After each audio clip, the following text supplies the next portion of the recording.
Battlefront 2. Probably one of my favourite games ever. I'm talking about both versions, although the original is still miles ahead of this modern shit that we have today. That's not me hating the EA version though, that's just me setting the tone.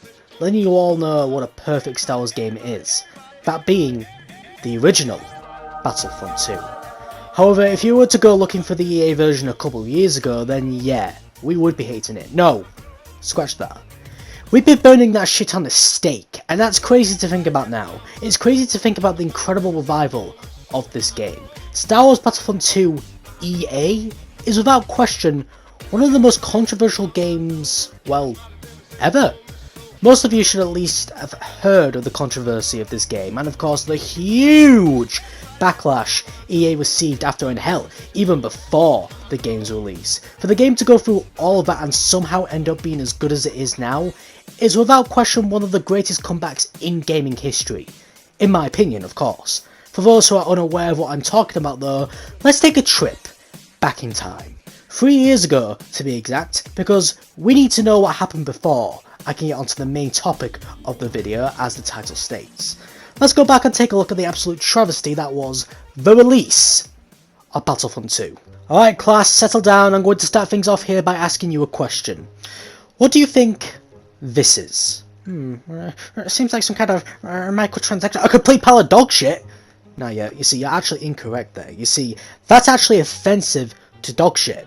For that to be put in the same conversation as this crap, that's just outright offensive. That's how bad Battlefront 2 was upon release. Microtransactions. God, what a horrible word that is.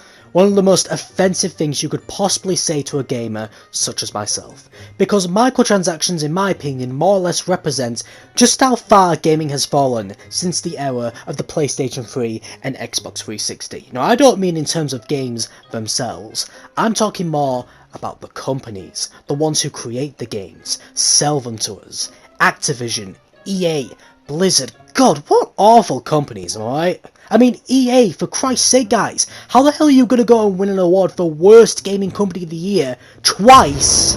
Like, how is that possible? How in the world did you achieve something like this? When you win it the first time, you're supposed to learn from that shit.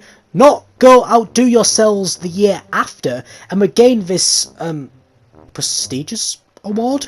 And this was back in 2012 and 2013, 2 years before they completely revamped Ultimate Team in FIFA by adding in price ranges, all for the sake of making us pay more money to them to be able to get the best players, and a good 4 years before Battlefront 2's awful release.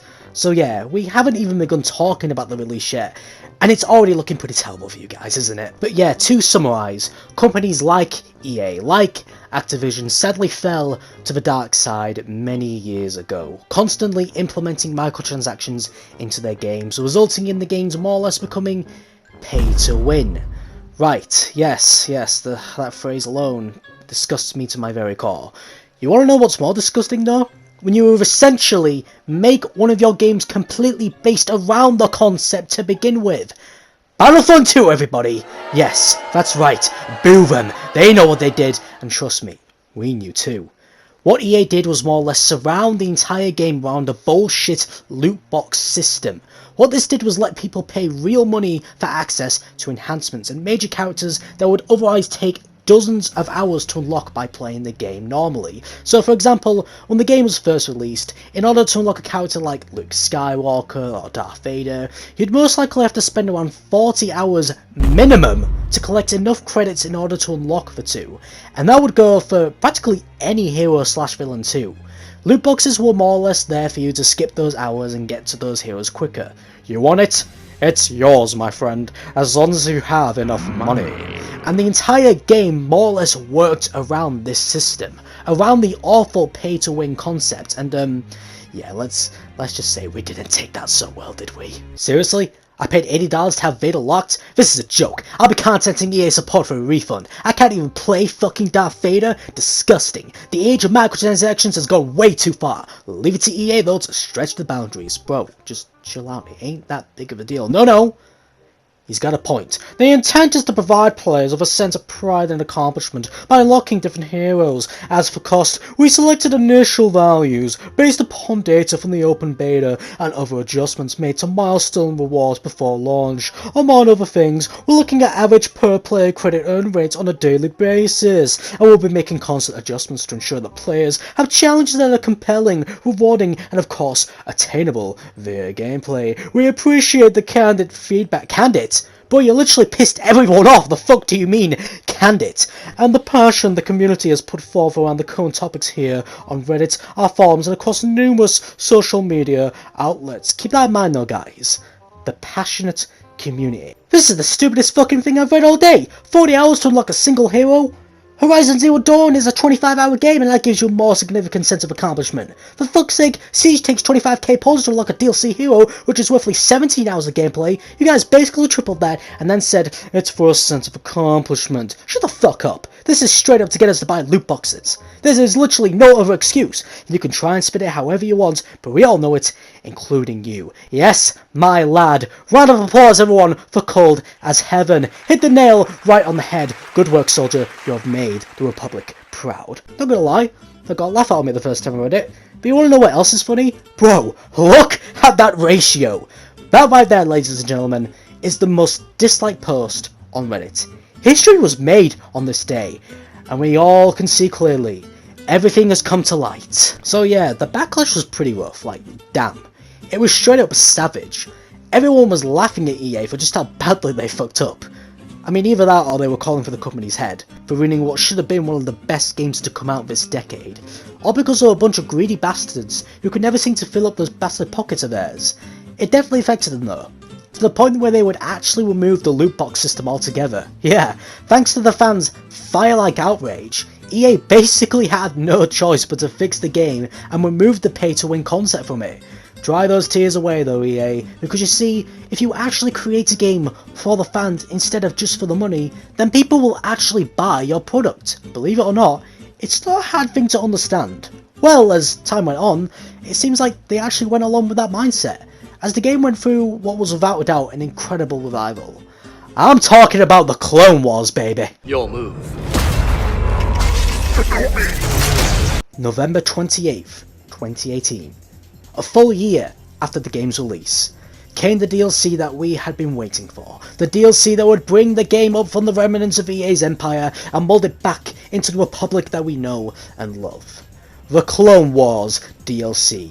With this DLC came Geonosis, General Kenobi, General Grievous, multiple clone skins from countless legions, Phase 1 and 2 designs included. And that was only the beginning, like seriously. It's almost as if someone had found the Allspark and stabbed it straight into the black heart of the game, bringing it back into the light. Because as the trailer stated, The Clone Wars have begun. Next came Count Dooku, Anakin Skywalker, Felucia, all new co-op game modes, and speaking of game modes, the one, the only, Capital Supremacy was put into the game. It's enough to make a grown man cry. It truly felt like we had the old Battlefront in our hands again, with this mode being given to us. It finally felt like a Battlefront game. It was at this point where EA deserved to have this game of theirs be named Battlefront 2. Don't get me wrong, the original will always be the superior version, especially for the PS2 era boys like myself. But man, what a revival this was. This was basically how things were for the next year. Constant new Clone Wars content being given to us. We had finally been fed. And boy, it was a satisfying feeling. Now obviously there was more than just Clone Wars DLC during the game's lifespan. Basically for all the movies that came out during the game's life. Those being for The Last Jedi, Solo, and The Rise of Skywalker. And yeah, all those were pretty cool. But when people look back on this game a few years down the line, I can promise you this. The year of the Clone Wars will be what people say saved this game. Well, brought it back to life, I should say. It was the fans, in my opinion, that saved it, because think about it this way. Would EA have removed the loot box system if the fan outrage wasn't there? Would we have still been given all that amazing DLC, free DLC as well, I should say, if the outrage hadn't occurred? I can't really give an answer for my DLC question. But I can say with 100% confidence that we would have been stuck with the bullshit pay-to-win process if it wasn't for the passionate community. You remember me telling you to keep that in mind from earlier? Good, because we owe all of this. We owe this complete Battlefront 2 package to those dedicated fans who fought for us and the game.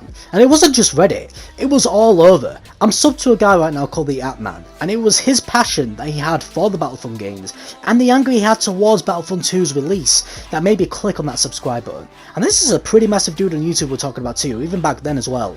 What I'm trying to say is, at the end of the day, whatever the platform you have is big or small, when we band together and create a rebellion to fight the Empire, we can do the impossible. And that's exactly what the fans did 3 years ago. The impossible. I owe all the hours I've spent into playing Battlefront 2 to them. Because there was a time where even I had let the game pick up dust on the shelf. But the massive change created, the entire change to the game's mechanics is what brought me back to it. So, thank you.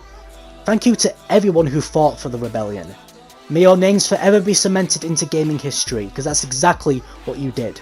You made history, and saved what is now an incredible game in the process.